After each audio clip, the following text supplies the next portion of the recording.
तर पुंडलिक हा चित्रपट ज्यांनी बनवला ते मालवणचे दादासाहेब तोरणे उर्फ रामचंद्र गोपाळ तोरणे शालेय शिक्षणानंतर मुंबईत आले आणि नोकरीस लागले. गिरगावातील भाई जीवनजी लेन मधील श्रीपाद संगीत मंडळी या हौशी नाटक मंडळीत ते गुंतले. श्रीपाद संगीत मंडळीतील रामराव कीर्तीकर, नानाभाई चित्रे आणि दादासाहेब तोरणे यांच्यात नाटक सिनेमांबद्दल बऱ्याच गप्पा रंगायच्या.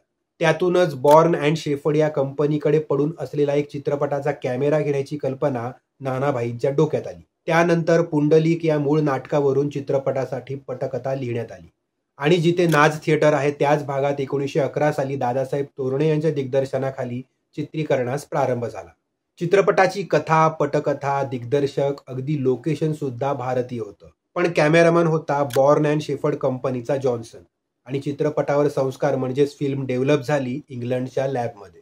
कदाचित या परकीय स्वरूपामुळेच पुंडलिक या चित्रपटाला पूर्णपणे भारतीय चित्रपट समजण्यात आलं नसावं. पण दादासाहेबांचे प्रयत्न संशोधकाचे आणि वृत्ती प्रामाणिक होती.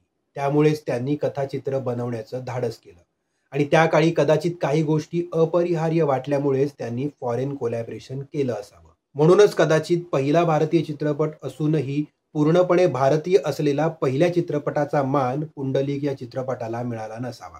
तुम्हाला काय वाटतं? तुमची मतं जरूर कळवा. पण दादासाहेब तोरणे यांच्या पहिल्या प्रामाणिक प्रयत्नांना आपण नक्कीच दाद द्यायला हवी. या चित्रपटाबद्दल अजून एक खास बात म्हणजे दादासाहेब तोरणे यांचा पुंडलिक हा चित्रपट 1500 फूट म्हणजे सुमारे 22 मिनिटे लांब होता, जो फाळकेंच्या राजा हरिश्चंद्रपेक्षा सुमारे 1200 फूट लहान होता. तसंच पुंडलिक हा चित्रपट मुंबईच्या कॉर्नेशन थिएटरमध्ये सुमारे 2 आठवडे चालला. 25 मे 1912च्या टाइम्समध्ये अ फॅसिनेटिंग रिलिजियस सब्जेक्ट अशा वर्णनाखाली पुंडलिक या चित्रपटाची जाहिरात देखील करण्यात आली होती. मात्र तिचा फारसा उपयोग झाला नाही आणि चित्रपट आपटला.